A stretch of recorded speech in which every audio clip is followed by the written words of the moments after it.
Thank you for entertaining my unsolicited opinion on Kanye West. I'll be surprised if you make it past these first 5 seconds.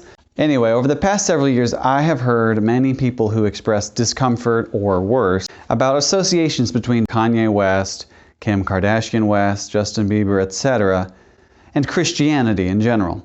Maybe these people's past behavior or odd personas feature as the main example of why this is problematic to folks. If it's just a generic discomfort, I find that generically ironic for the following reasons.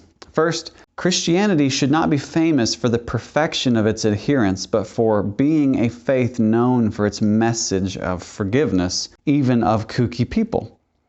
Second, I may not know a lot about Kim or Kanye or Justin Bieber, but I do know this about God. The very first person raised by human parents, Cain, murders his own brother.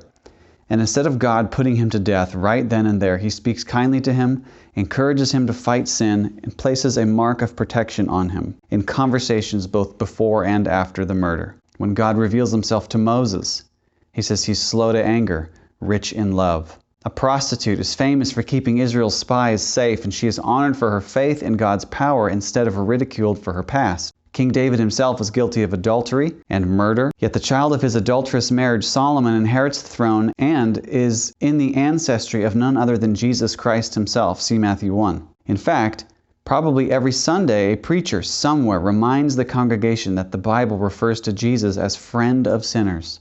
That's in Matthew 11. He sat down and spoke with an immoral Samaritan woman at the well. He let a woman who was known for immorality wash his feet. He ate dinner at houses of people that the nice, good God-fearers of the day wouldn't associate with. He chooses Paul the Apostle to represent him despite having a blasphemous and murderous history. I know this about God. He is merciful and uses the weak and broken vessels around us for his own purposes. Lastly, broken and sinful people can represent God. If they couldn't, then no one could, because that's all there is. If someone had to be perfect in order to associate with Jesus, then Jesus would not have been friends with anyone outside the Trinity. But Jesus chose a man famous for having demons to be his representative to the Decapolis. And was this man's theology perfect? No. Was he pristine in his history of behavior?